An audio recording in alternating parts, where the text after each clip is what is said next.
About 1 in the morning, Beaver Lane, off Amiens Street. Preparatory to anything else, Mr. Bloom brushed off the greater bulk of the shavings and handed Stephen the hat and ash plant and bucked him up generally in orthodox Samaritan fashion, which he very badly needed. His, Stephen's, mind was not exactly what you would call wandering, but a bit unsteady, and on his expressed desire for some beverage to drink, Mr. Bloom, in view of the hour it was, hit upon an expedient by suggesting, off the reel, the propriety of the cabman's shelter, as it was called.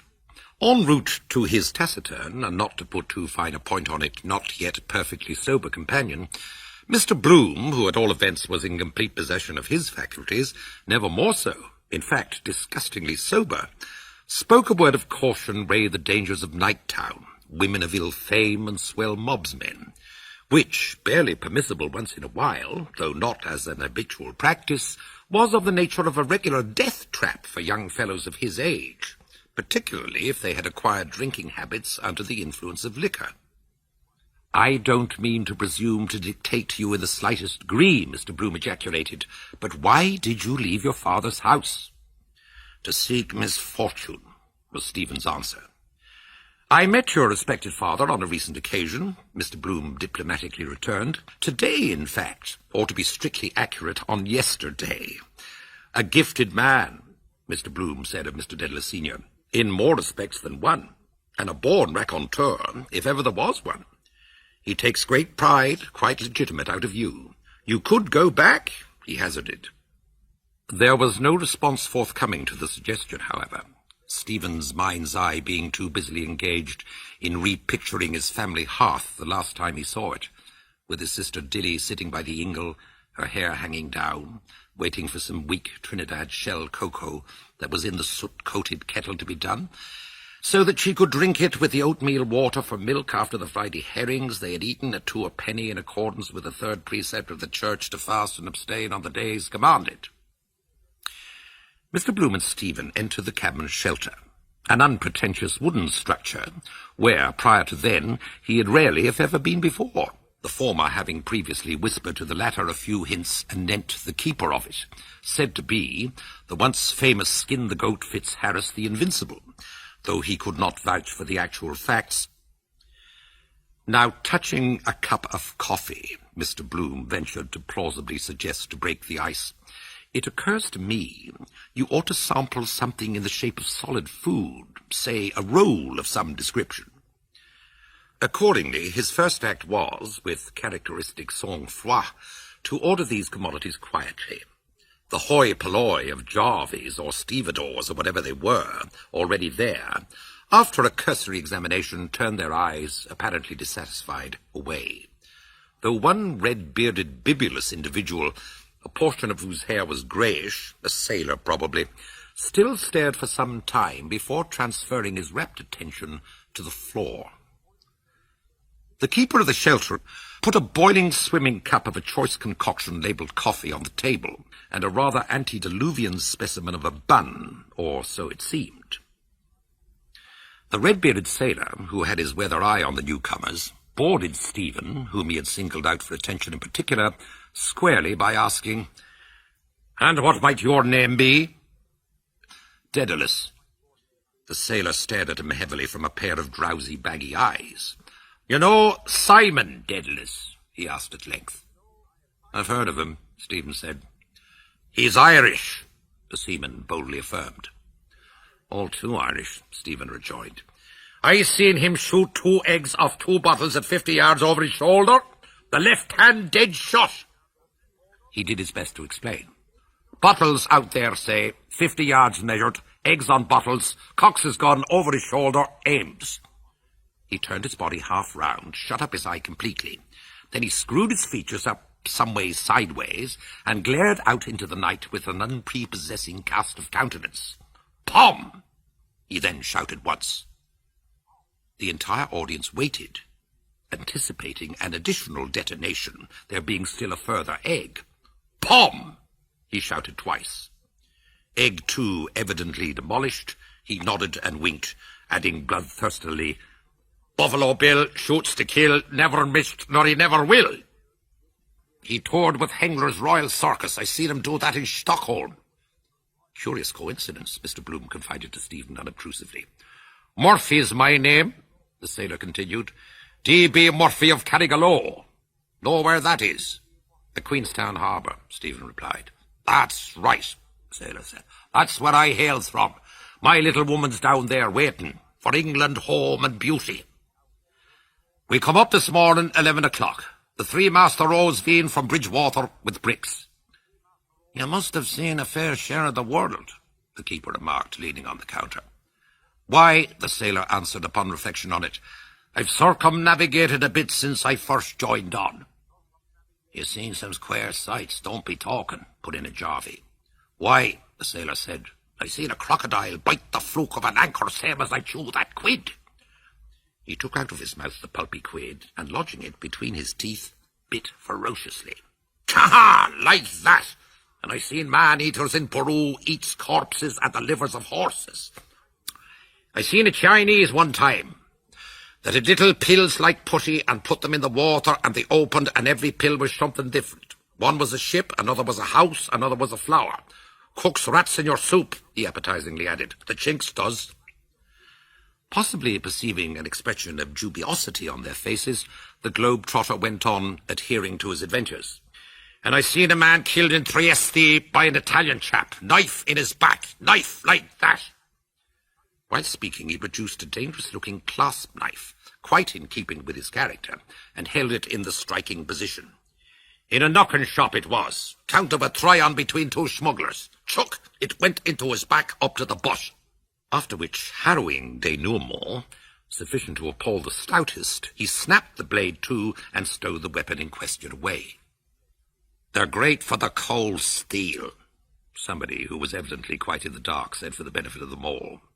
That was why they thought the Park murders by the Invincibles was done by foreigners, on account of them using knives.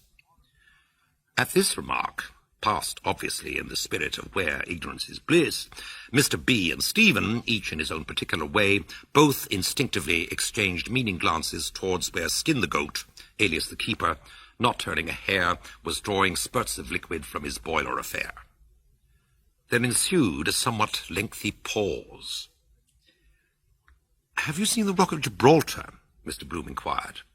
The sailor grimaced in a way that might be read as yes, aye, or no. "Ah, you've touched there too," Mr. Bloom said. "Europa Point." Thinking he had, in the hope the rover might possibly buy some reminiscences, but he failed to do so, simply letting spurt a jet of spew into the sawdust, and shook his head with lazy scorn. "I'm tired of all them rocks in the sea," he said, "and boats and ships, salt junk all the time. There was a fella sailed with me in the Rover," the old sea dog proceeded. "Went ashore and took up a soft job as gentleman's valet at £6 a month. He gave me that jackknife. I'm game for that job, shaving and brush up. I hate all this roaming about." "Can't you drink that coffee, by the way?" Mr. Bloom observed. "Let me stir it, and take a piece of that bun. Try a bit." "Couldn't," Stephen contrived to get out, his mental organs for the moment refusing to dictate further. "But it's solid food," his good genius urged. "I'm a stickler for solid food." "Liquids I can eat," Stephen said, "but oh, oblige me by taking away that knife. I cannot look at the point of it. It reminds me of Roman history." Mr. Bloom promptly removed the incriminated article, a blunt, horn-handled ordinary knife with nothing particularly Roman or antique about it to the lay eye. "Our mutual friend's stories," Mr. Bloom, apropos of knives, remarked to his confidant sotto voce. "Do you think they're genuine? The stab in the back touch was quite in keeping with those Italianos.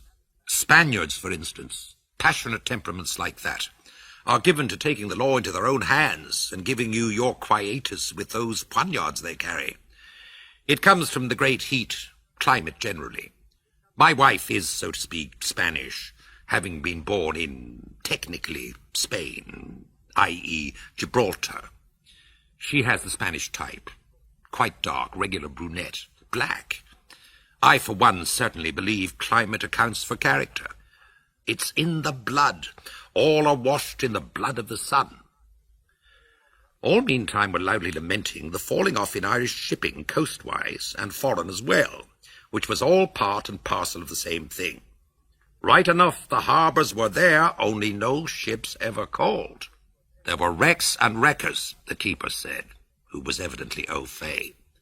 What he wanted to ascertain was why that ship ran bang against the only rock in Galway Bay. Ask the captain, he advised them, how much palm oil the British government gave him for that day's work, Captain John Lever of the Lever Line. Am I right, skipper? He queried of the sailor. That worthy boisterously trawled like a veritable son of a sea cook. The biscuit was as hard as brass, and the beef as salt as Lot's wife's arse. Oh, Johnny Lever, Johnny Lever, oh! After which effusion, Skin the Goat, assuming it was he, evidently with an axe to grind, started airing his grievances anent the natural resources of Ireland, which he described as drained out of it by England. But a day of reckoning, he stated, was in store. The Boers were the beginning of the end. Brummagem, England, was toppling, and her downfall would be Ireland, her Achilles' heel. A point his auditors at once seized as he completely gripped the tendon referred to on his boot. His advice was to stay and live in Ireland for Ireland. Ireland, Parnell said, could not spare a single one of her sons. Mr. Bloom had heard not so long before the same identical lingo, as he told Stephen how he simply but effectively silenced the offender. I'm as good an Irishman as that rude man I told you about, and I want to see everyone, all creeds and classes, pro rata, having a comfortable, tidy-sized income in the neighbourhood of £300 per annum. I call that patriotism. Ubi patria, as we learned a smattering in our classical days in Alma Mater, vita bene. Where you can live well, the sense is, if you work. Stephen stared at nothing in particular. Count me out, he managed to remark, meaning work. I mean, of course, the other hastened to affirm, work in the widest possible sense. Also literary labour. What? You both belong to Ireland, the brain and the brawn. Each is equally important. You suspect, Stephen retorted with a sort of half-laugh, that I may be important because I belong to the Faubourg Saint-Patrice, called Ireland for short. I would go a step farther, Mr. Bloom insinuated. But I suspect, Stephen interrupted, that Ireland must be important because it belongs to me. What belongs? Queried Mr. Bloom, bending, fancying he was perhaps under some misapprehension. Excuse me, what was it you... Stephen, patently cross-tempered, repeated and shoved aside his mug of coffee, or whatever you'd like to call it, none too politely, adding, We can't change the country, let us change the subject. At this pertinent suggestion, Mr. Bloom, to change the subject, looked down at the pink edition of the Telegraph, as luck would have it, beside his elbow. So to change the subject, he read about Dignam, R.I.P. This morning, Hines put it in, of course, the remains of the late Mr. Patrick Dignam were removed from his residence, number 9 Newbridge Avenue, Sandymount, for interment at Glasnevin. The deceased gentleman was a genial and most popular personality in city life, and his demise after a brief illness came as a great shock to citizens of all classes by whom he is deeply regretted. The mourners included Patrick Dignam's son, Bernard Corrigan, brother-in-law, John Henry Menton, solicitor, Martin Cunningham, John Power, Thomas Kernan, Simon Dedalus, Stephen Dedalus, B.A., Edward J. Lambert, Cornelius T. Kelleher, Joseph M.C. Hines, L. Boom, Mackintosh, and several others. Nettled not a little by L. Boom, but tickled to death by Stephen Dedalus, B.A., who was conspicuous by his absence, to say nothing of Mackintosh, L. Boom pointed out to his companion B.A., who was engaged in stifling a yawn, the misprints. "Is that first epistle to the Hebrews?" he asked as soon as his bottom jaw would let him in. "Text, open thy mouth and put thy foot in it." "It is, really," Mr. Bloom said, though not apprehending until he added about foot and mouth. "There." While his companion was reading it, the cabman affirmed that one day you would open the paper and read, "Return of Parnell." He bet them what they liked. A Dublin Fusilier was in that shelter and said he saw him in South Africa. The coffin they brought over was full of stones. He changed his name to De Vet, the Boer General. He made a mistake to fight the priests. "That O'Shea bitch, that English whore, did for him," the Shebeen proprietor commented. "She put the first nail in his coffin." "She also was Spanish, or half so," passionate abandon of the South, casting every shred of decency to the winds, just bears out what I was saying. The King of Spain's daughter, Stephen answered, adding something or other rather muddled about farewell and adieu to you. Was she? Bloom ejaculated, surprised, not astonished. I never heard that rumour before. Possible. Carefully avoiding a book in his pocket, Sweets of, he took out his pocket-book and, turning over the various contents it contained, finally he... Do you consider, by the by, he said, thoughtfully, selecting a faded photo, that to be the Spanish type? Stephen, obviously addressed, looked on the photo, showing a large-sized lady with her fleshy charms on evidence, standing near a piano, on the rest of which was In Old Madrid, a ballad then all the vogue. Mrs. Bloom, my wife, the prima donna Madame Marion Tweedy, taken a few years since, about 96, very like her then. The vicinity of the young man he certainly relished, educated, distingué, and impulsive into the bargain, far and away the pick of the bunch, though you wouldn't think he had it in him, yet you would. Besides, he said the picture was handsome, which, say which like, it was, though at the moment she was distinctly stouter. And why not? An awful lot of make-believe went on about that sort of thing. Anyway, Bloom reflected, getting on for one as it was high time to be retiring for the night. The crux was, it was a bit risky to bring him home, as eventualities might ensue. Somebody having a temper of her own sometimes. On the other hand, it was altogether far and away too late for the Sandymount or Sandycove suggestion.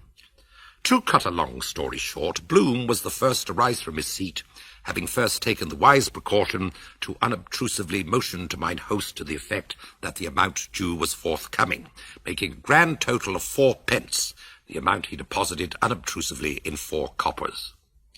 Stephen was a bit weak on his pins. Accordingly, Bloom passed his left arm in Stephen's right and led him on accordingly.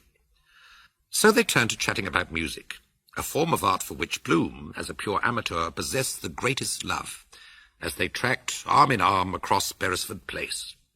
Wagnerian music, though confessedly grand in its way, was a bit too heavy for Bloom, but the music of Mercadente's Huguenots and Mozart's Twelfth Mass he simply revelled in, being to his mind the acme of first-class music as such, literally knocking everything else into a cocked hat. Stephen, in reply, launched out in praises of the lutenist Dowland and Bird, William, who played the virginals, he said, in the Queen's Chapel or anywhere else he found them, and John Bull. On the roadway, a horse dragging a sweeper paced the paven ground, so that with the noise, Bloom was not perfectly certain whether he had caught aright the allusion to John Bull. He inquired if it was John Bull, the political celebrity of that ilk. The horse slowly swerved to turn, which, perceiving, Bloom plucked the other's sleeve gently. Our lives are in peril tonight. What was I saying? Ah, yes, my wife, he intimated, plunging in, would have the greatest pleasure in making your acquaintance, as she is passionately attached to music of any kind. He looked sideways in a friendly fashion at the side face of Stephen, image of his mother. Exquisite variations he was now describing on an air, Youth Here Has End, by Jan Peter Swelink, a Dutchman of Amsterdam. Even more, he liked an old German song of Johannes Jeep about the voices of sirens, which boggled Bloom a bit. Von der Sirenen Listigkeit, tun die Poeten dichten. These opening bars he sang and translated extempore. Bloom begged him to go on, which he did. A phenomenally beautiful tenor voice like that, the rarest of boons, which Bloom appreciated the first note he got out, could easily, if properly handled by some recognized authority on voice production, command its own price, where baritones were 10 a penny, and it need not detract from the other by 1 iota. As being his own master, he would have heaps of time to practice literature in his spare moments. In fact, he had the ball at his feet.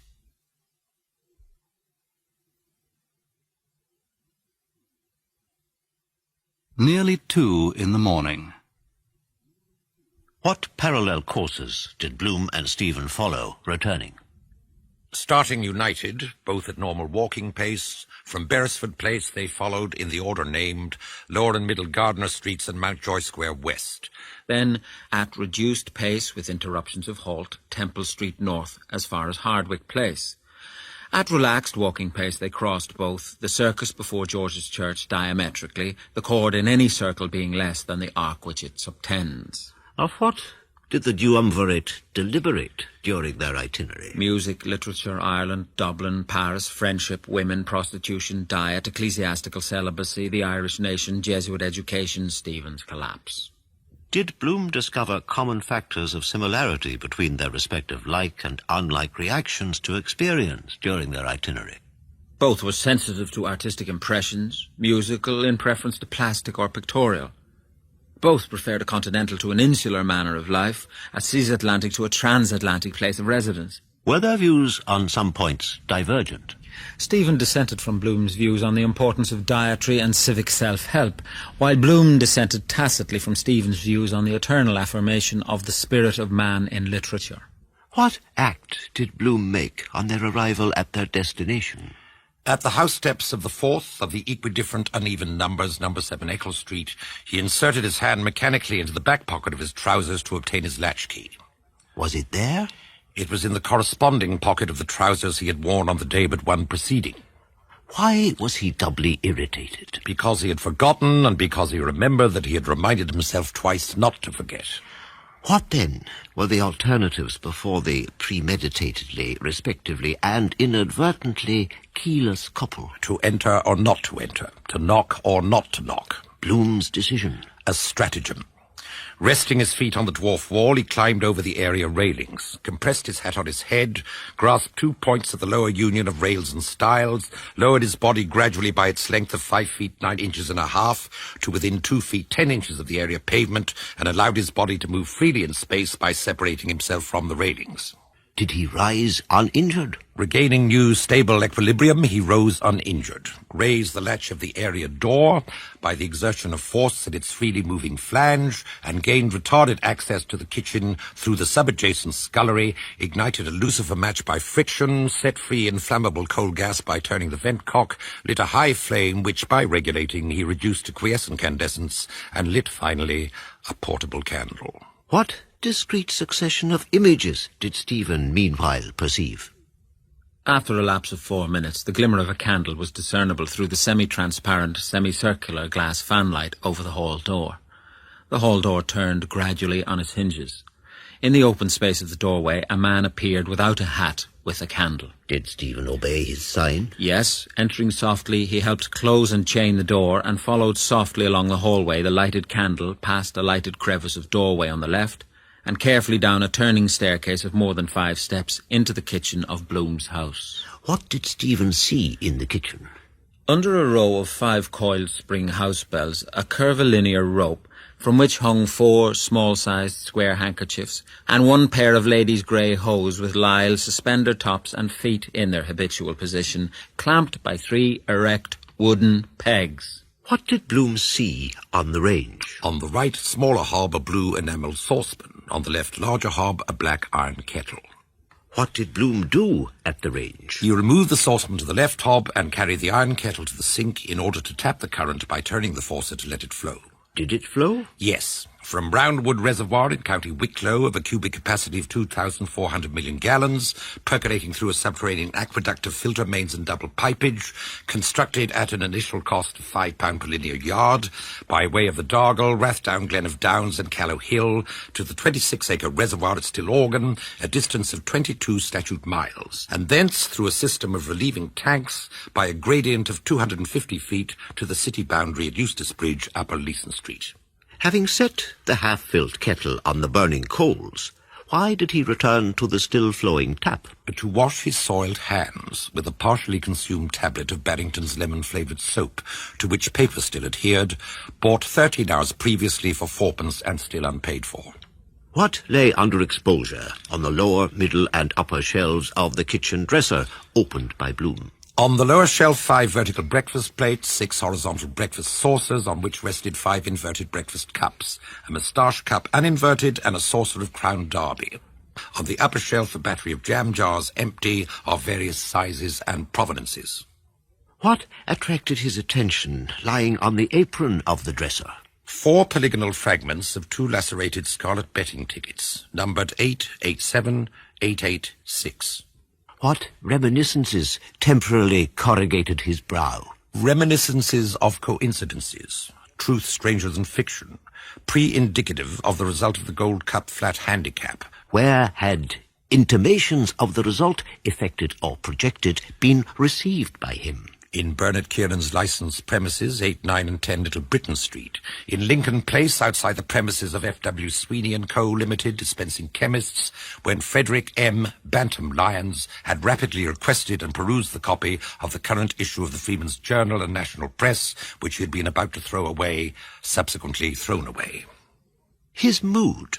He had not risked, he did not expect, he had not been disappointed, he was satisfied. What satisfied him? To have sustained no positive loss, to have brought a positive gain to others, light to the Gentiles.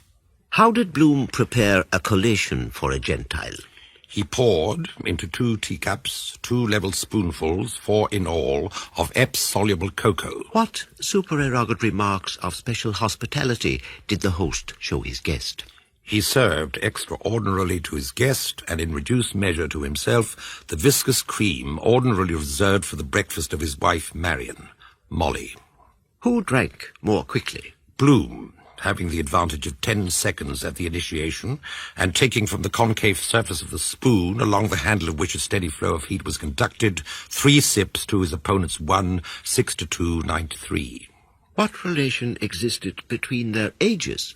16 years before, in 1888, when Bloom was of Stephen's present age, Stephen was 6. 16 years after, in 1920, when Stephen would be of Bloom's present age, Bloom would be 54. In 1936, when Bloom would be 70 and Stephen 54, their ages initially in the ratio of 16:0 would be as 17.5 to 13.5, the proportion increasing and the disparity diminishing according as arbitrary future years were added.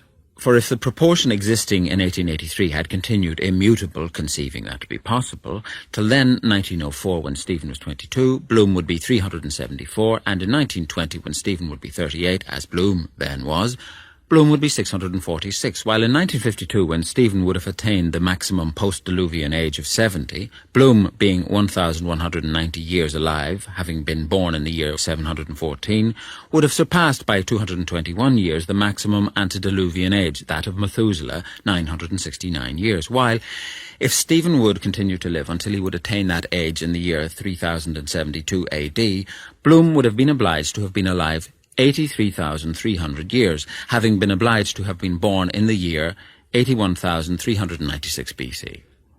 Did either openly allude to their racial difference? Neither. What, reduced to their simplest reciprocal form, were Bloom's thoughts about Stephen's thoughts about Bloom, and about Stephen's thoughts about Bloom's thoughts about Stephen? He thought that he was a Jew, whereas he knew that he knew that he knew that he was not. Did they find their educational careers similar? Substituting Stephen for Bloom, Stoom would have passed successively through a dame school and the high school. Substituting Bloom for Stephen Bleven would have passed successively through the preparatory, junior, middle and senior grades of the intermediate, and through the matriculation, first arts, second arts and arts degree courses of the Royal University. What 2 temperaments did they individually represent? The scientific. The artistic. What proofs did Bloom adduce to prove that his tendency was towards applied rather than towards pure science? Certain possible inventions of which he had cogitated. Arithmetical gelatine lozenges, geometrical to correspond with zoological biscuits, globe map playing balls, historically costumed dolls. What also stimulated his cogitations? The infinite possibilities hitherto unexploited of the modern art of advertisement, to arrest involuntary attention, to interest, to convince, to decide. Such as? His own ideated and rejected project for an illuminated show cart drawn by a beast of burden in which 2 smartly dressed girls were to be seated engaged in writing. What suggested scene was then constructed by Stephen? Solitary hotel in Mountain Pass. Autumn. Twilight. Firelit. In dark corner, young man seated. Young woman enters. Restless, solitary. She sits. On solitary hotel paper she writes. She thinks, she writes, she sighs. Wheels and hoofs, she hurries out. He comes from his dark corner. He seizes solitary paper. He holds it towards fire. Twilight, he reads, solitary. What? In sloping, upright and back hands. Queen's Hotel, Queen's Hotel, Queen's Hotel, Queen's Hotel. What suggested scene was then reconstructed by Bloom? The Queen's Hotel, Ennis, County Clare, where Rudolph Bloom, Rudolph Virag, died on the evening of the 27th of June, 1886, at some hour unstated in consequence of an overdose of monkshood, aconite, self-administered. Did he attribute this homonymity to information or coincidence or intuition? Coincidence. What fragments of verse from the ancient Hebrew and ancient Irish languages were cited with modulations of voice and translations of texts by guest to host and by host to guest? By Stephen, Shul, Shul, Shul Arun, Shul Gashikar, Shul Gakuin. Walk, walk, walk your way. Walk in safety, walk with care. By Bloom, Kifelok Harimon, Reketek Umbad Las Samataye. Thy temple amid thy hair is as a slice of pomegranate. What anthem did Bloom chant?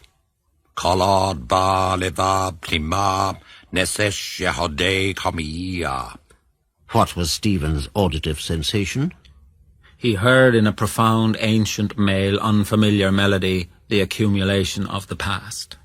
Did the host encourage his guest to chant in a modulated voice a strange legend on an allied theme? Reassuringly, their place where none could hear them talk being secluded. Recite the first major part of this chanted legend. Little Harry Hughes and his schoolfellows all went out for to play ball, and the very first ball little Harry Hughes played, he drove it o'er the Jew's garden wall, and the very second ball little Harry Hughes played, he broke the Jew's windows all. How did the son of Rudolph receive this first part? With unmixed feeling. Smiling a Jew he heard with pleasure, and saw the unbroken kitchen window. Recite the second part, minor, of the legend. Then out there came the Jew's daughter, and she all dressed in green. Come back, you pretty little boy, and play your ball again. I can't come back, and I won't come back, without my schoolfellows all. For if my master he did hear, he'd make it a sorry ball. She took him by the lily-white hand, and led him along the hall, until she led him to a room where none could hear him call. She took a penknife out of her pocket and cut off his little head, and now he'll play his ball no more, for he lies among the dead. How did the father of Millicent receive this second part? With mixed feelings. Unsmiling, he heard and saw with wonder a Jew's daughter all dressed in green. Why was the host silent? He weighed the possible evidences for and against ritual murder. The incitations of the hierarchy, the superstition of the populace, the propagation of rumour and continued fraction of veridicity, the envy of opulence, the influence of retaliation, the sporadic reappearance of atavistic delinquency, the mitigating circumstances of fanaticism, hypnotic suggestion, and somnambulism. Had this latter, or any cognate phenomenon, declared itself in any member of his family? Twice. In Holly Street and in Ontario Terrace. His daughter Millicent, Millie, at the age of 6 and 8 years, had uttered in sleep an exclamation of terror and had replied to the interrogations of two figures in night attire with a vacant, mute expression. What proposal did Bloom, deambulist, father of Millie, somnambulist, make to Stephen, noctambulist? To pass in repose the hours intervening between Thursday proper and Friday normal on an extemporized cubicle in the apartment immediately above the kitchen and adjacent to the sleeping apartment of his host and hostess. What various advantages would or might have resulted from a prolongation of such an extemporization? For the guest, security of domicile and seclusion of study. For the host, rejuvenation of intelligence, vicarious satisfaction. For the hostess, disintegration of obsession, acquisition of correct Italian pronunciation.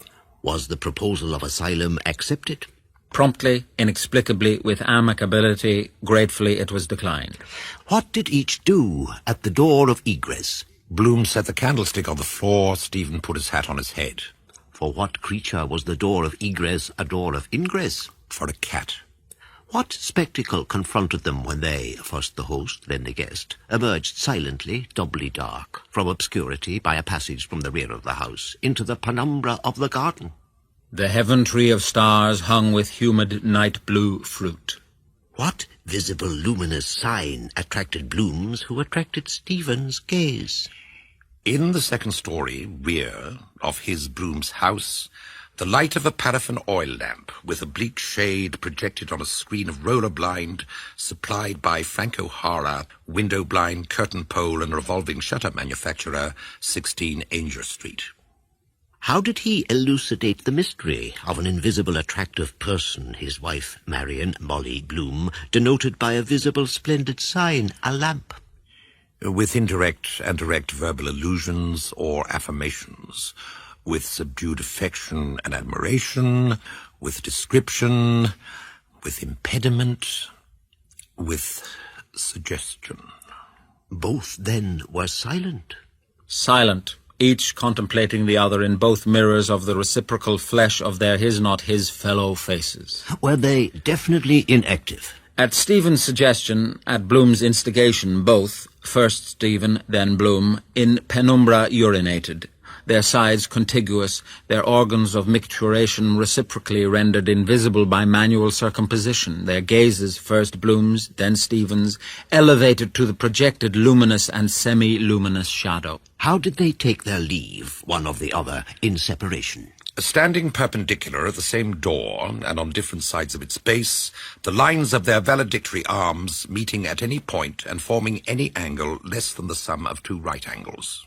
What sound accompanied the union of their tangent, the disunion of their, respectively, centrifugal and centripetal hands?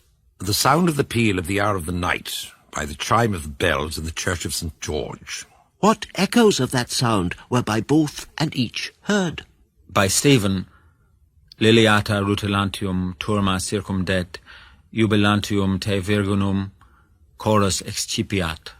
By Bloom, hey ho, hey ho, hey ho, hey ho. Where were the several members of the company which with Bloom that day, at the bidding of that peal, had travelled from Sandymount in the south to Glasnevin in the north? Martin Cunningham in bed, Jack Power in bed, Simon Dedalus in bed, Ned Lambert in bed, Tom Kernan in bed, Joe Hines in bed, John Henry Menton in bed, Bernard Corrigan in bed, Patsy Dignam in bed, Paddy Dignam in the grave. Alone, what did Bloom feel? The cold of interstellar space, thousands of degrees below freezing point or absolute zero of Fahrenheit or centigrade, the incipient intimations of proximate dawn. Did he remain? With deep inspiration, he returned, retraversing the garden, re-entering the passage, reclosing the door.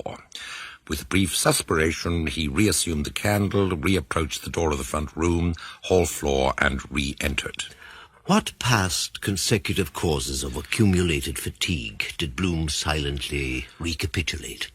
The preparation of breakfast, burnt offering, intestinal congestion and premeditative defecation, Holy of Holies, the bath, rite of John, the funeral, rite of Samuel, the advertisement of Alexander Keys, Urim and Thummim, the insubstantial lunch, rite of Melchizedek, the visit to the museum and National Library, Holy Place, the book hunt, Simhat Torah, the music in the Ormond Hotel, Shira Shirim, the altercation with a truculent troglodyte in Bernard Kiernan's premises, Holocaust, a blank period of time including a car drive, a visit to a house of mourning, a leave-taking, wilderness. The eroticism produced by feminine exhibitionism, rite of Onan, the prolonged delivery of Mrs. Mina Purifroy, heave offering, the visit to the disorderly house of Mrs. Bella Cone, 82 Tyrone Street Lower, and subsequent brawl and chance medley in Beaver Street, Armageddon, nocturnal perambulation to and from the cabin shelter, Butt Bridge, atonement. What enigma did Bloom not comprehend?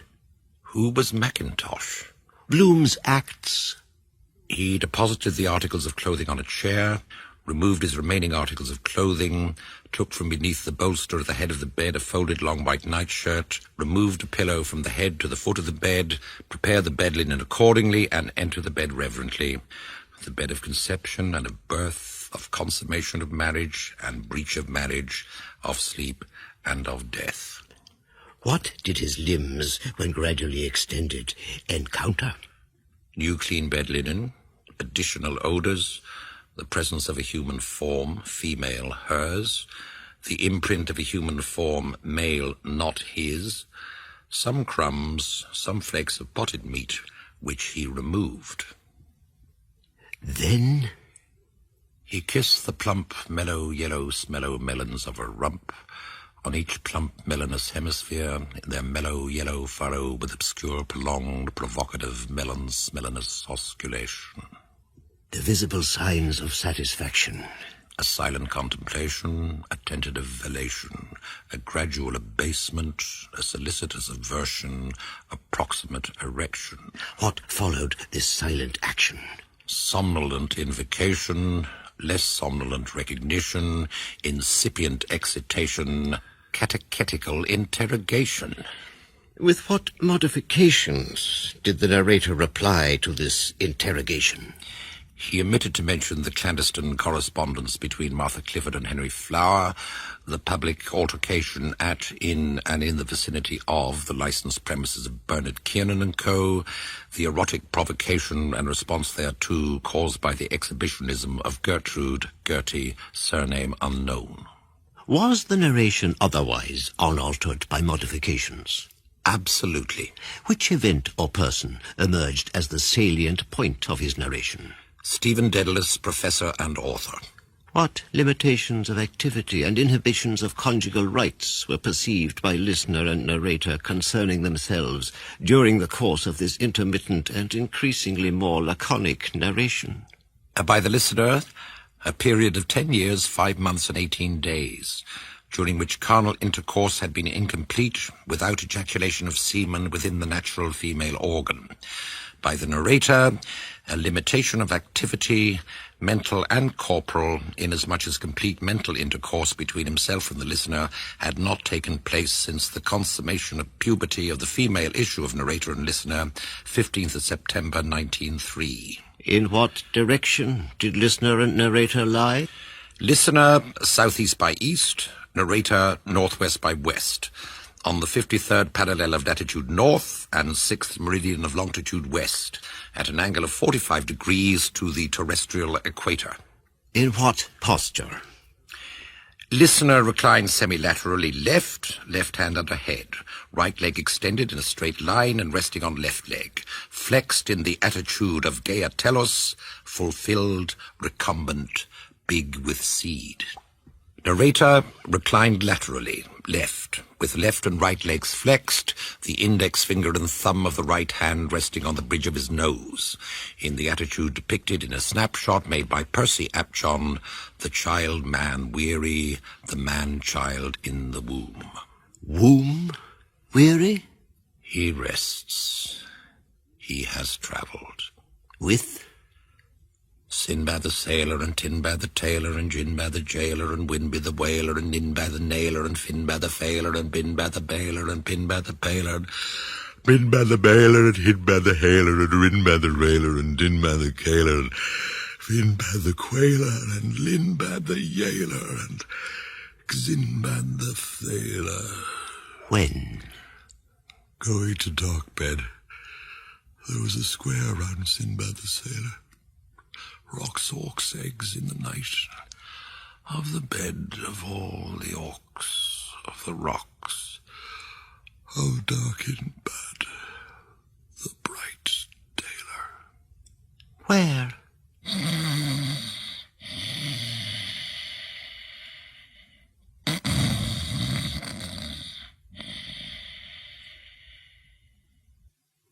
Seven Eccles Street.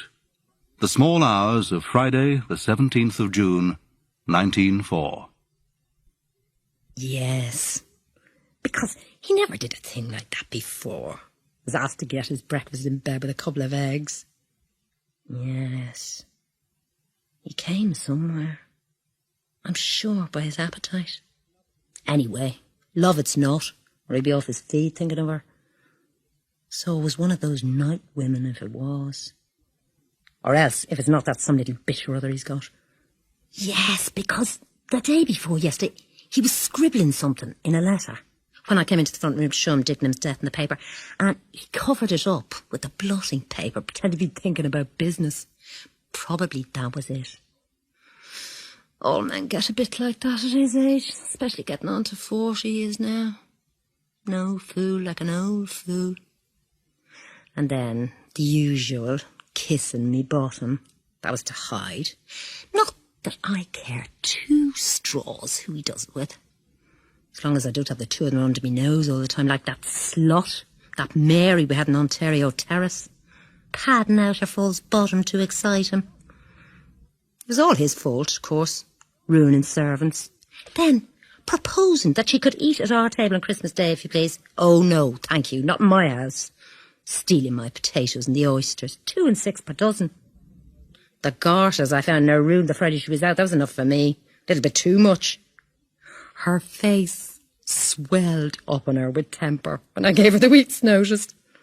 Better do without them altogether. Do out the rooms myself quicker. Only for the damn cooking, thrown out the dirt. I gave it to him anyhow. Either she or me leaves the house. I couldn't even touch him if I thought he was with a dirty, barefaced liar and sloven like that one. Denying it up to me face and singing about the place in the WC too, because she knew she was well off. Yes, because he couldn't possibly do without it that long. So we must do it somewhere. And the last time he came on my bottom, when was it? The night Boylan gave me hand the great squeeze going along by the Tolka, singing The Young May Moon, She's Beaming Love. 'Cause he has an idea about him and me. He's not such a fool. In any case, God knows he's a change in a way. Not like him, always never wearing the same old hat. Unless I paid some nice-looking boy to do it. A young boy would like me. I'd confuse him a little. Alone with him, if we were. I'd let him see me garters, the new ones, and make him turn red.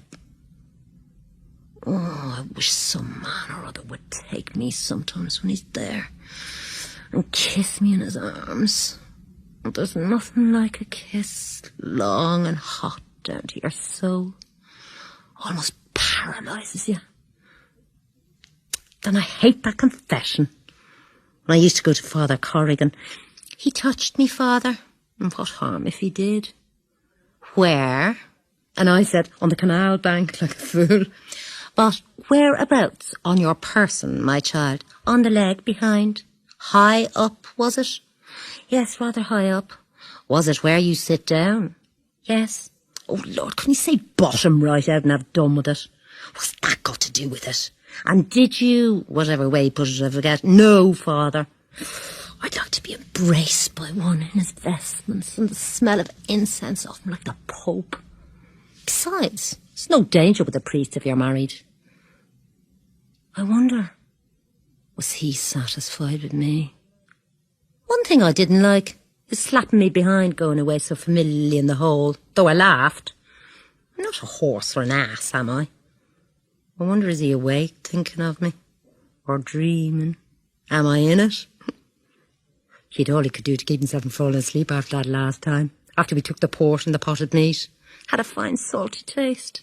Yes, because I felt lovely and tired myself. Fell asleep sound as I topped the moment I popped straight back into bed. Till that thunder woke me. God be merciful to us. I thought the heavens were coming down about us to punish us, when I blessed myself and said a Hail Mary. It's like those awful thunderbolts in Gibraltar, as if the world was coming to an end.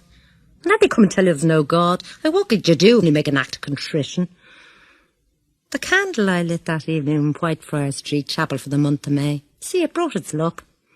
Though he'd scoff if he erred, 'cause he never goes to church, mass or meeting. He says, your soul, you've no soul. Inside, only grey matter. 'Cause he doesn't know what it is to have one. Yes, when I lit the lamp, because he must have come 3 or 4 times, with that tremendous big red brute of a thing he has. I thought the vein, or whatever the dickens they call it, was going to burst.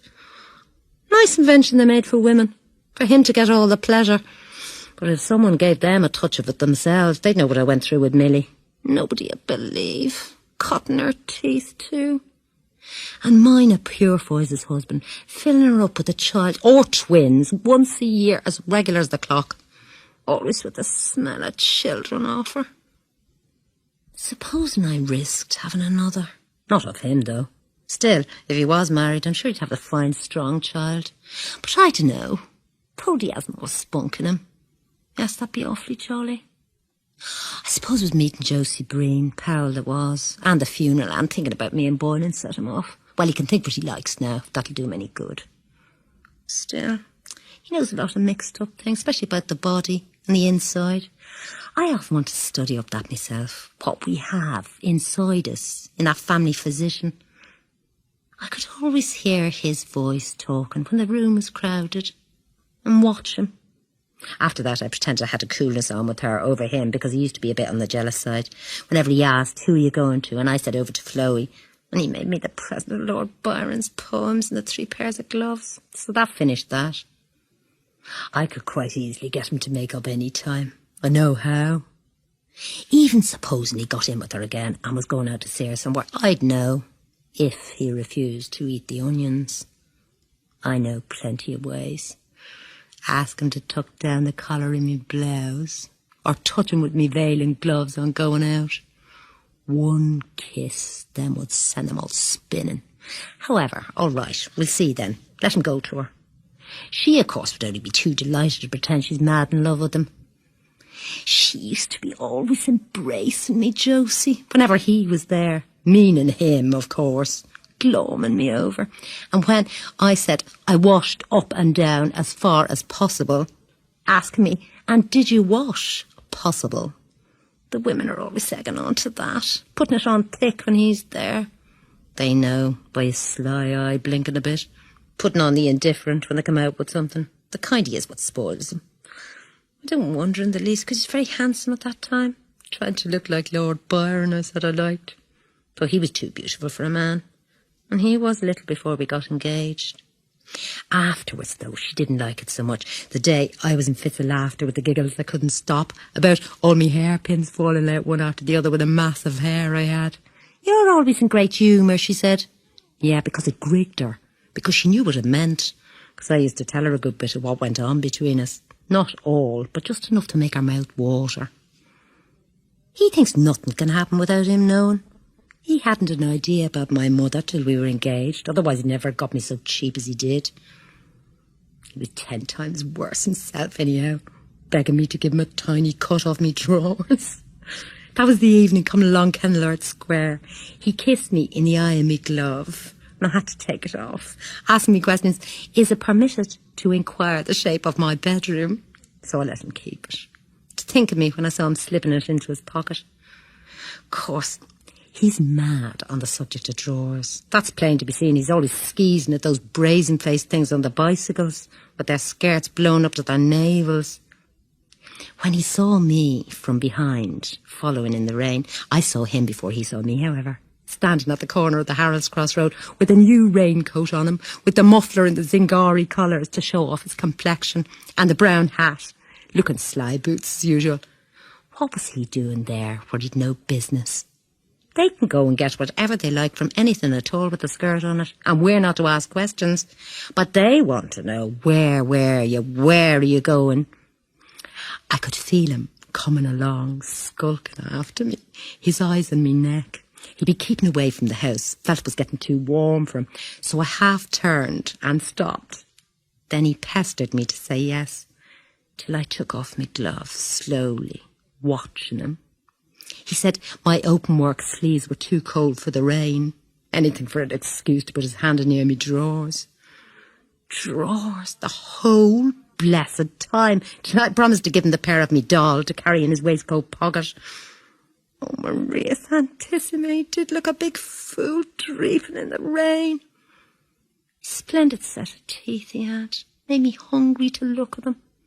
And beseeched of me to lift the orange petticoat I had on with the sunray pleats, that there was nobody. He said he'd kneel down the wet if I didn't. And then writing every morning a letter, sometimes twice a day. I liked the way he made love then. He knew the way to take a woman when he sent me the 8 big poppies, because mine was the 8th. Then I wrote, the night he kissed my heart at Dolphin's Barn. I couldn't describe it simply. It makes you feel like nothing on earth. But he never knew how to embrace well, like Gardner.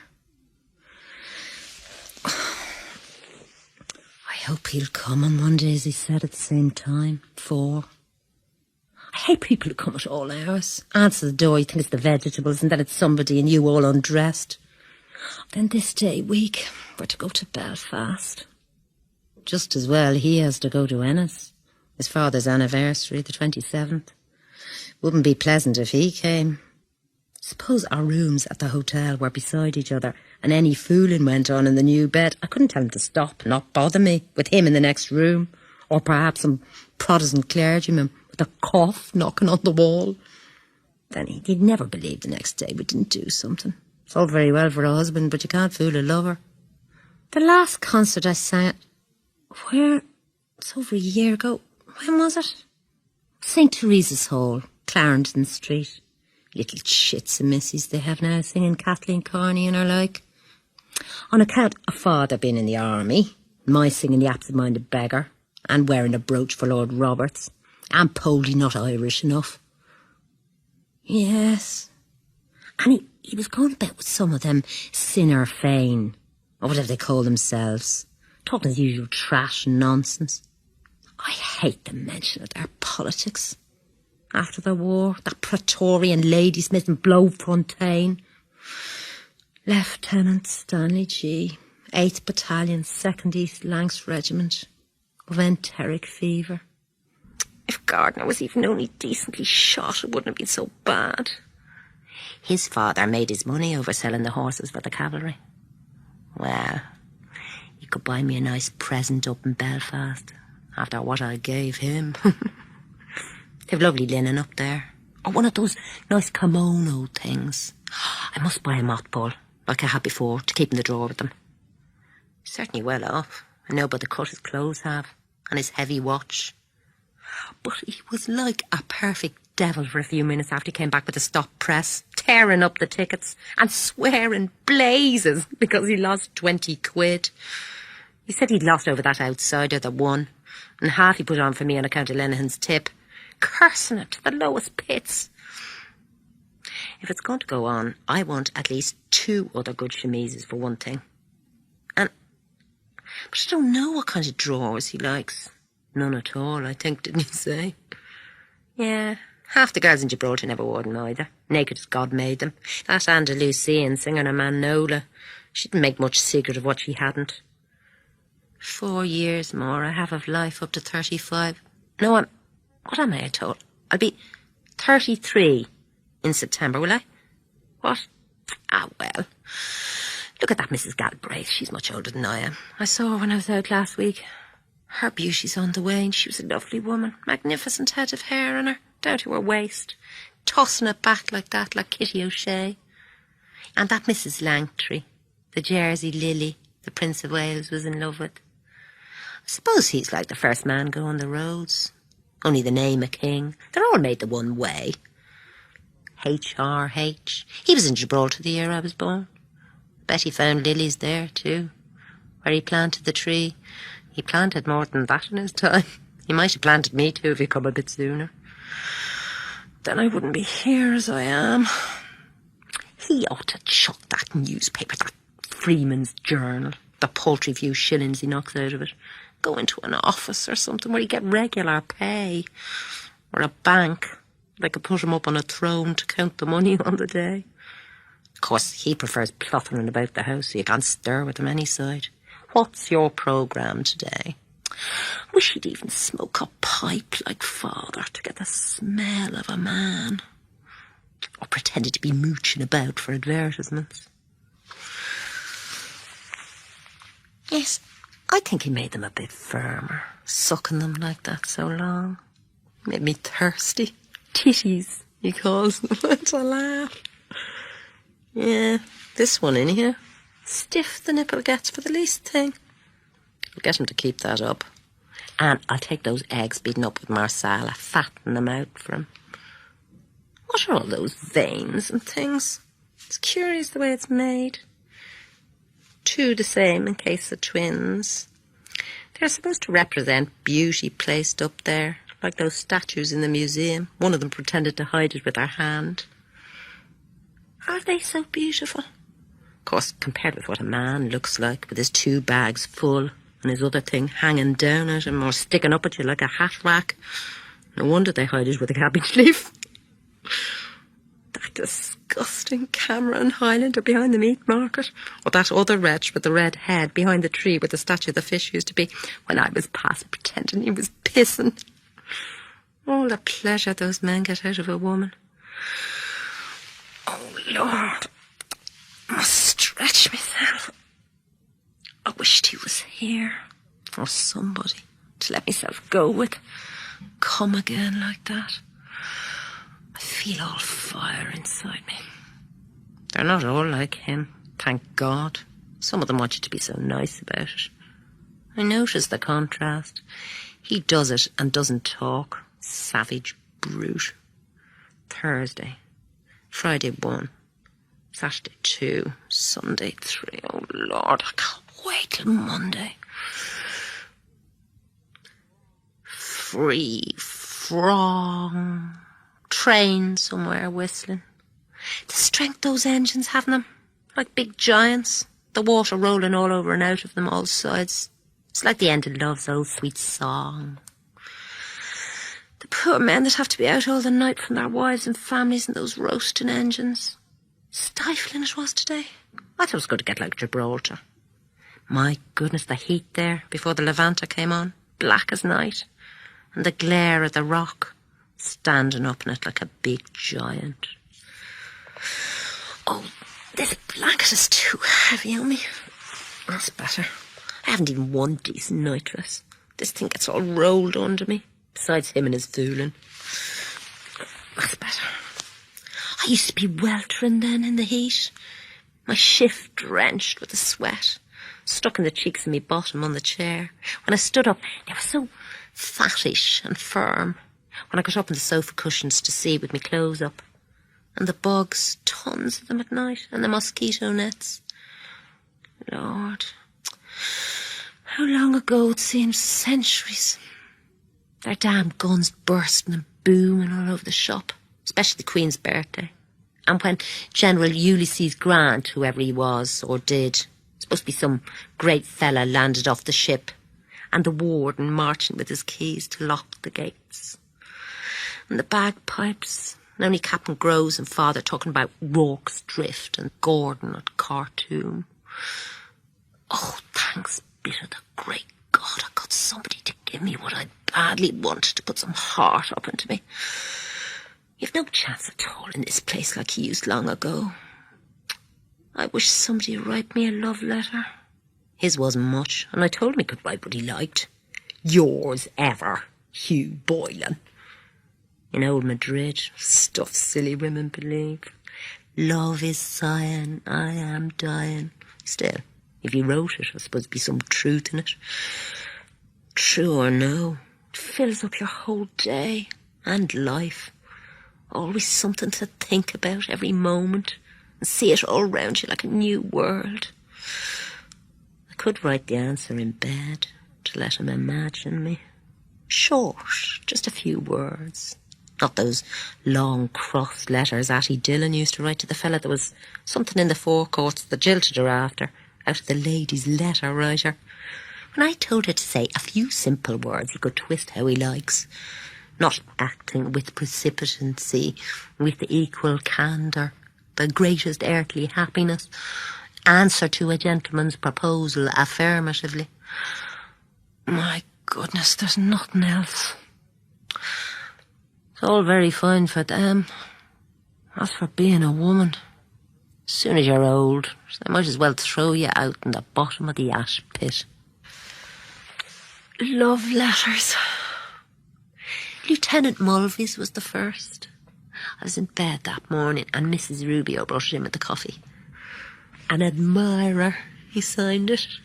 I near jumped out of my skin. I wanted to pick him up when I saw him follow me along the Calle Real in the shop window. And then he tipped his cap at me, just in passing. But I never thought he'd write, making an appointment.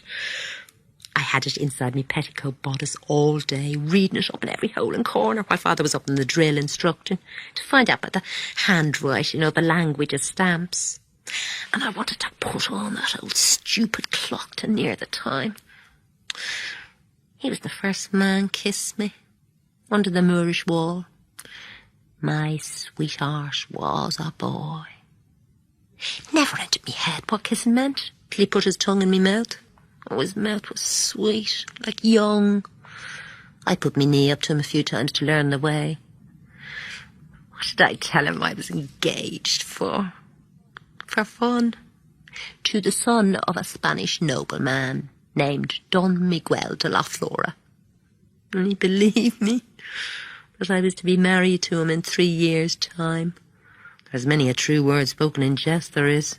A flower that bloometh. Cappoquin, he came from, he said, on the Blackwater.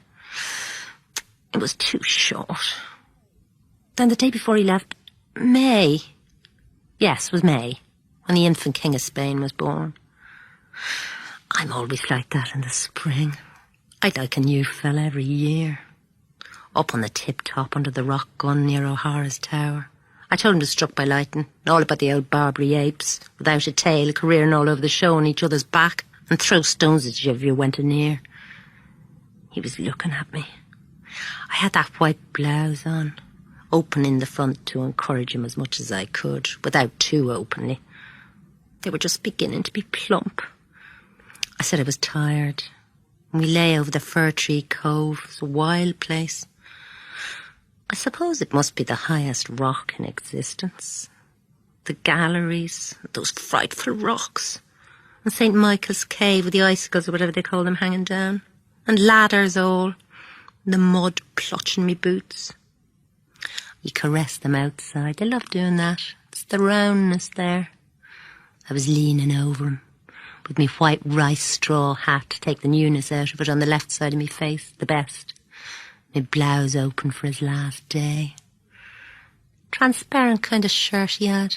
I could see his chest, pink. He wanted to touch mine with his for a moment, but I wouldn't let him. He was awfully put out first, for fear you never know consumption, or leave me with a child, embarazada. That old servant Inez told me that one drop, even if it got into you at all. Afterwards I tried with the banana, but I was afraid it might break and get lost up in me. I wanted to fire his pistol. He said he hadn't one. He didn't know what to make of me, with his peak cap on, that he always wore crooked as often as I settled it straight. HMS Calypso. That old bishop that spoke off the altar. His long preach about women's higher functions. About girls now riding the bicycle and wearing peak caps and the new woman bloomers. God send him sense. And me more money. I suppose they're called after him. I never thought that'd be my name, Bloom. When I used to write it in print to see how it looked on a visiting card, or practising for the butcher, and oblige M. Bloom. Mulvey I wouldn't go mad about. I suppose I divorced him. Mrs. Boylan. My mother, whoever she was, might have given me a nicer name, the Lord knows, after the lovely one she had. Lunita Laredo. The fun we had running along Willis Road to Europa Point, twisting in and out all round the other side of Jersey. They were shaking and dancing about in me blouse, like Millie's little ones now when she runs up the stairs. Free from that train again, weeping tone. Once in the dear dead days beyond recall. God, I hate that bit. Close me eyes. Breath, lips forward, kiss, sad look, eyes open, piano, love, sweet song. No, I'll let that out full when I get in front of the footlights again. I could have been a prima donna, only I married him. Sweet song, deep down, chin back, not too much, makes it double. My lady's bar's too long for an encore. No, I'll sing Winds That Blow from the South. And I'll change that lace on me black dress to show off me bobs. And Yes, by God, I'll get that big fan mended, make them burst with envy. I feel some wind in me. Better go easy, not wake him. Have him at it again, slobbering, after washing every bit of myself, back, belly and sides. If we had even a bath itself, or my own room anyway, I wish he'd sleep in some bed by himself, with his cold feet on me. Give us room even to let a fart. God, I'd do the least thing. Winds that blow. Better, yeah, get them on my side a bit. Piano, quietly sweet. There's that train far away. Pianissimo, one more song. Oh, that was a relief.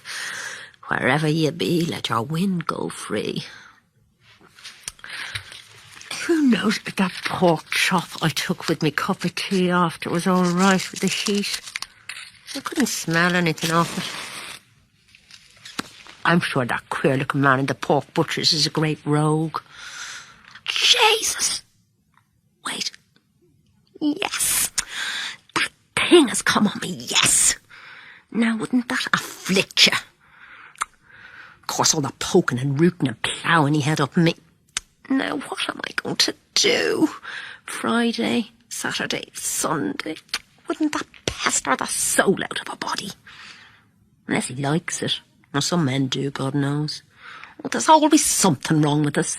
5 days every 3 or 4 weeks. Usual monthly auction. Isn't that simply sickening? Bet the cat itself is better off than us. Have we too much blood in us or what? Oh, patience above. It's pouring out of me like the sea. Anyhow, it didn't make me pregnant, as big as he is. Oh, I don't want to ruin the clean sheets I just put on. I suppose the clean linen I wore brought it on too. Oh, damn it. Damn it. Oh, Jamesy, let me up out of this. Sweet's a sin. Whoever suggested that business for women? What between clothes and cooking and children? And this damn old bed too, jingling like the dickens. Suppose they could hear his way over the other side of the park. Where's the chamber gone? Easy. Oh, I've a holy horror if it's breaking under me after that old commode. Oh, Lord, how noisy. I hope there are bubbles on it. I'll have to perfume it in the morning. Don't forget. I bet he never saw a better pair of thighs than that. And look how white they are. The smoothest place is right there, between this bit here. How soft's like a peach.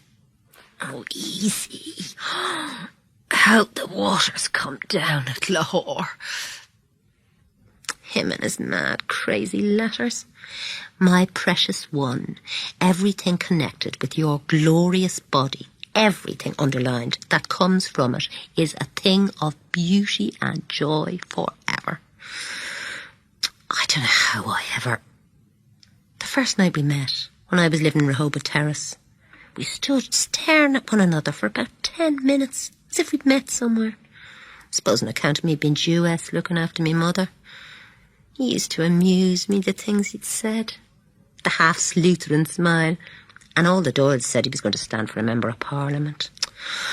Oh, wasn't I the born fool to believe all his blather about Home Rule and the Land League? And sending me that long strool of a song out of the Huguenots to sing in French, to be more classy. Au beau pays de la Touraine, that I never even sang once. Oh, I better not make an all-night sitting at this affair. They ought to make chambers a natural size, so that a woman could sit on it properly. He kneels down to do it. I suppose there isn't in all creation another man with the habits he has. I look at the way he's sleeping at the foot of the bed. Well, how can he? The hard bolster. As well he doesn't kick, or he might knock out all me teeth. Oh, damn this stinking thing. Anyway, where's this? Those napkins? Oh, yes, I know. Oh, I hope that old press doesn't creak. I knew it would. He's sleeping hard. Had a good time somewhere. Still, she must have given him great value for his money. Of course, he has to pay for it from her. Oh, this nuisance of a thing. I hope they'll have something better for us in the other world. Tying ourselves up, God help us. That's all right for tonight now. Oh, the lumpy old jingly bed. Oh, I like me bed. Yes, some little bitch he's got in with, of course. That's the way his money goes. This is the fruits of Mr. Paddy Dignam.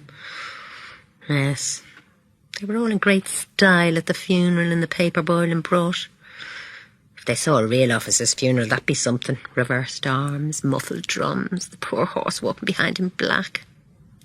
L. Boom and Tom Kernan. That drunken little barrelly man that bit his tongue off falling down the men's WC drunk in some place or other. And Martin Cunningham and the two Daedaluses. I see it all now plainly. And they called that friendship killing and then burying one another, and they all with their wives and families at home. Well, they're not going to get my husband again into their clutches if I can help it. Making fun of him then behind his back, because he has the sense enough not to squander every penny piece he earns down their gullets, and looks after his wife and family. Good for nothings. And Simon Daedalus too. He was always turning up half screwed, singing the second verse first. He had a delicious, glorious voice. I wonder what sort is his son. He says he's an author, going to be a university professor of Italian, and I'm to take lessons from young Stephen Daedalus. I saw him driving down to the Kingsbridge station with his father and mother. I was in mourning. That's 11 years ago now. Yes, he'd be 11. Though what was the good of going into mourning? My first cry was enough for me.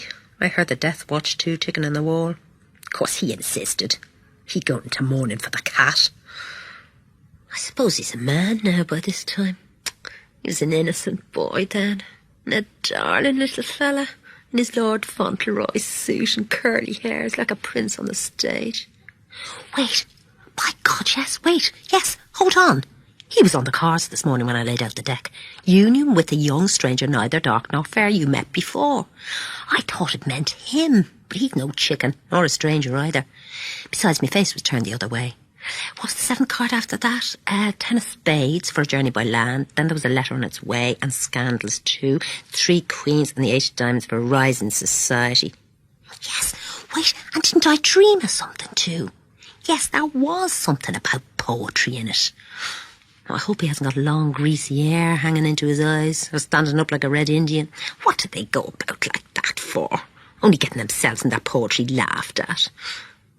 I wonder, is he too young? He's about, 88 I was married, 88, Millie's 15 yesterday, 89. What age was he then at Dillon's? 5 or 6 about? 88. I suppose he's 20 or more. I'm not too old for him if he's 23 or 24. I hope he's not that stuck-up university student sort. No, otherwise he wouldn't go sitting down the old kitchen with him, taking Epsom's cocoa and talking. Of course, he pretended to understand it all. Probably he told him he was out at Trinity College. He's very young to be a professor. They all write about some woman in their poetry. Well, I suppose he won't find many like me. Where softly sighs of love the light guitar, where poetry is in the air, the blue sea and the moon shining so beautifully. Coming back on the night boat from Tarifa, the lighthouse at Europa Point. The guitar that fella played, it was so expressive. I'm sure he's very distinguished. I'd like to meet a man like that. I'm sure it'd be grand if I can only get in with a handsome young poet of my age. I'll read and study all I can find, or learn a bit off by heart. If I knew who he likes, so he won't think me stupid. If he thinks all women are the same, and I can teach him the other, I'll make him feel all over him till he half faints under me. Then he'll write about me, lover and mistress, publicly too, with our 2 photographs in all the papers when he becomes famous. Oh, but then what am I going to do about him, though? It's a wonder I'm not an old shrivelled hag before me time living with him. So cold, never embracing me, except sometimes when he's asleep, the wrong end of me, not knowing, I suppose, who he has. Any man that'd kiss a woman's bottom, I'd throw me hat at him after that. He'd kiss anything unnatural. Didn't he kiss our hall door? Did. What a madman. Nobody understands his cracked ideas but me. Still, of course, a woman wants to be embraced 20 times a day almost, to make her look young, no matter by who, so long as to be in love or loved by someone. If the fella you want isn't there. Sometimes, by the Lord God, I was thinking I'd go round by the quays there some dark evening where nobody'd know me and pick up a sailor off the sea that'd be hot on for it, not care a pin whose it was. Only do it off up in some gate somewhere. Only I suppose the half of those sailors are rotten again with disease. Oh, move over your big carcass out of that. For the love of Mike, listen to him. A wind that wafts my sighs to thee. Well, he may sleep inside the great suggester Don Poldo de la Flora. If he knew how he came out in the cards this morning, he'd have something to sigh for. A dark man in some perplexity, and between 2 sevens too, in prison for Lord knows what he does that I don't know. They treat you like dirt. I don't care what anyone says. It'd be much better for the world to be governed by the women in it. You wouldn't see women going and killing one another and slaughtering. When do you ever see a woman rolling around drunk like they do, or gambling every penny they have and losing it on horses? Sure, they wouldn't be in the world at all, only for us. They don't know what it is to be a woman and a mother. And how could they? Where would they all of them be if they hadn't all a mother to look after them? But I never had. That's why I suppose he's running wild now. Out at night, away from his books and studies, and not living at home on account of the usual rowy house, I suppose. Well, it's a poor case that those that have a fine son like that, they're not satisfied, and I none. I suppose I oughtn't to have buried him in that little woolly jacket I knitted, crying as I was, but give it to some poor child. But I knew well I'd never have another. Our first death, too, it was. We were never the same since. Oh, I'm not going to think myself into the glooms about that any more. I wonder why he wouldn't stay the night. He could easily have slept in there on the sofa in the other room. I suppose he was as shy as a boy, he being so young, hardly 20, with me in the next room. He'd have heard me on the chamber. Ah, what harm? Daedalus. I wonder, it's like those names in Gibraltar, Della Paz, Della Grazia. They're the devil's queer names there. Father Villaplana of Santa Maria that gave me the rosary. Rosales E. O'Reilly in the Calle La Cienta Revueltas. And Pissimbo and Mrs. O'Pisso in Governor Street. Oh, what a name. I'd go and drown myself in the first river if I had a name like that, I declare to God. What a pity he didn't stay. I'd love to have a long talk with an intelligent, well-educated person.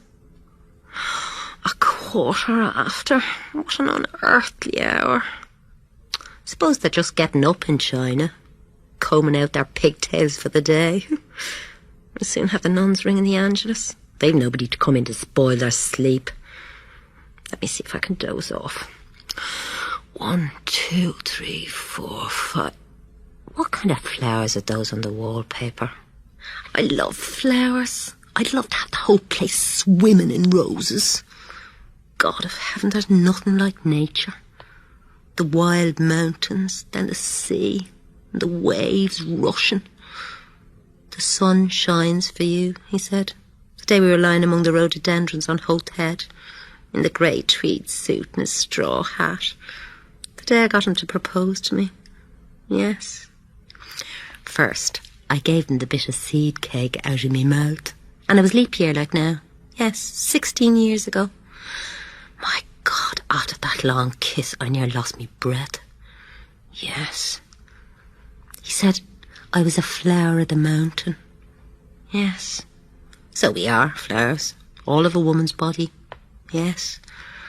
That was one true thing he said in his life. And the sun shines for you today. Yes, that was why I like him. Because I saw he understood or felt what a woman is. And I knew I could always get round him. And I gave him all the pleasure I could, leading him on till he asked me to say yes. And I wouldn't answer first, only looked out over the sea and the sky. I was thinking of so many things he didn't know. Mulvey and Mr. Stanhope and father, and old Captain Groves, and the sailors, and the sentry in front of the governor's house, with the thing round his white helmet, poor devil, half roasted, and the Spanish girls laughing in their shawls, and their tall combs, and the auctions in the morning, the Greeks and the Jews and the Arabs and the devil knows who else from all ends of Europe. Yes, and those handsome Moors all in white and turbans like kings, asking you to sit down in their little bit of a shop, and Ronda with the old windows of the posadas, and the wine shops half open at night, and the castanets, and the night we missed the boat at Algeciras, and the watchman going about serene with his lamp, and oh, that awful deep down torrent, and the sea, crimson sometimes like fire, and the glorious sunsets, and the fig trees in the Alameda Gardens. Yes, and all the queer little streets, and the pink and blue and yellow houses, and the rose gardens, and the jasmine and geraniums and cactuses, and Gibraltar as a girl, where I was the flower of the mountain. Yes, when I put the rose in me hair, like the Andalusian girls used. Or shall I wear red? Yes, and how he kissed me. And I thought, as well him as another. And then I asked him with my eyes to ask again, yes. And then he asked me, would I? Yes, to say yes, my mountain flower. And first I put my arms around, yes, and drew him down to me so I could feel me breasts all perfume, yes, and his heart was going like mad, and yes, I said, yes, I will, yes.